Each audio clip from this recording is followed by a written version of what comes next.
I want to know, because I know that I would not do too well on a desert island. But I want to know how you guys feel. How do you guys think that you would do if you were stranded on a desert island? What's a dream of mine? That's a messed up dream, but like after like I don't know, I know it sounds like they make it like so glamorous or like adventures. You get to like run and you get to like, it's a cool show, but I'm pretty sure it's gonna be like much worse that actually happens. Like I've always wanted to, I'm like every time I fly somewhere, I'm like, oh my god, if we like crash, could it please crash on like an island? Hmm. But it's That also sounds somebody dangerous. like who speaks multiple languages and who has like, no social skills that might be interesting. Like I have the way of communicating with a lot of people. I just choose not to. I was stranded on a desert island, especially like right now, like since we're all stranded in like four walls like during the pandemic. I would rather be stranded on like an island. Yeah, that's a Right. very interesting analogy. Yeah. Yeah.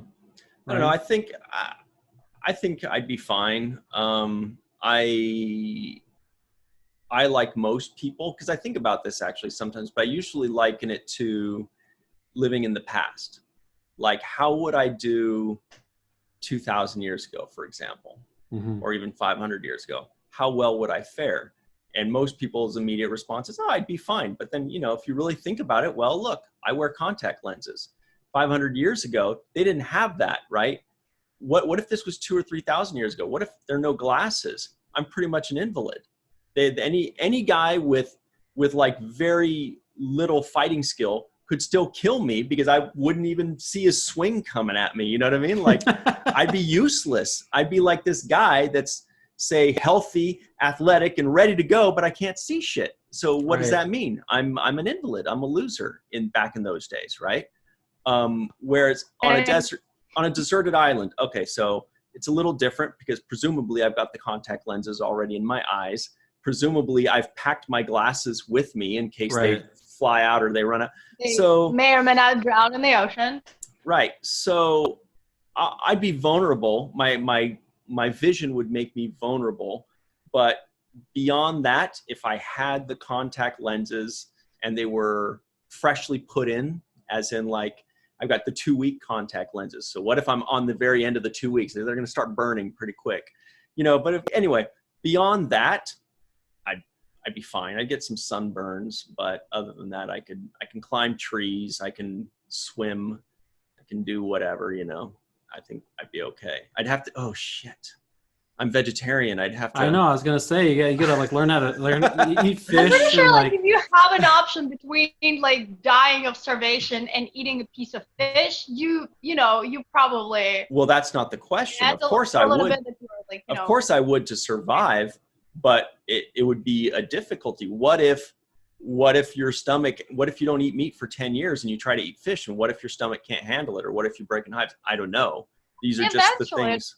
It would, like, people eat bugs and their stomach is not used to it. So I'm sure like if you like ease yourself into like whatever you can find to eat, you'll be fine.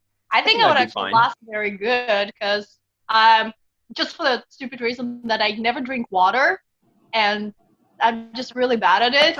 And while everyone else around me who is like staying hydrated constantly will be like, oh my god, I need water, I'll be like, day 3, I'm great. I'm used to it. I'm used to being constantly dehydrated. So it's a pretty good skill, I guess. Yeah. Well, I mean, I do have some skills. Like I was a Boy Scout, and like I can probably make rope from vines and stuff like that. I can fish, and I don't know if I could make like a radio from coconuts or anything like that, but I can make a bra out of coconuts. I could start a fire. I mean, I have some basic skills, but obviously I'm not. I would definitely lose a lot of weight, just because. Another reason why I've always wanted to be stranded on an island. I'm like, that's like you don't even have to try, or you're gonna lose weight. You're just trying to stay alive. You're gonna lose weight. You have to hike to go find water. And like the diet they have there is like it's kind of like I think like later on, Hurley brought it up, kind of like, oh, I thought it was great. Like, fish, bananas, perfect. And then, Crab running away from smoke monsters. That'll get you in shape real quick. Right. Right there. I discovered like once I have like I never run. I'm really bad at running. Like we just like, established that I'm not athletic. But I went on a hike, I think last year, and it took me like a weird route. There was like a decent one, but it took me on some kind of like goat trail, so it was like this thin, and apparently there were like rattlesnakes. And once I discovered there's a rattlesnake nest, I discovered that I have no problem running uphill for like a long period of time at all. Like I had no shortness of breath. I'm good. I'm golden. I can run uphill when I have to. So hey, there's You just like need to be running away from something. Right. That's your exercise regimen right there. Is You just need have motivation. Yeah, like just go starve and run. Like this is great. just find a dangerous animal and run away from it.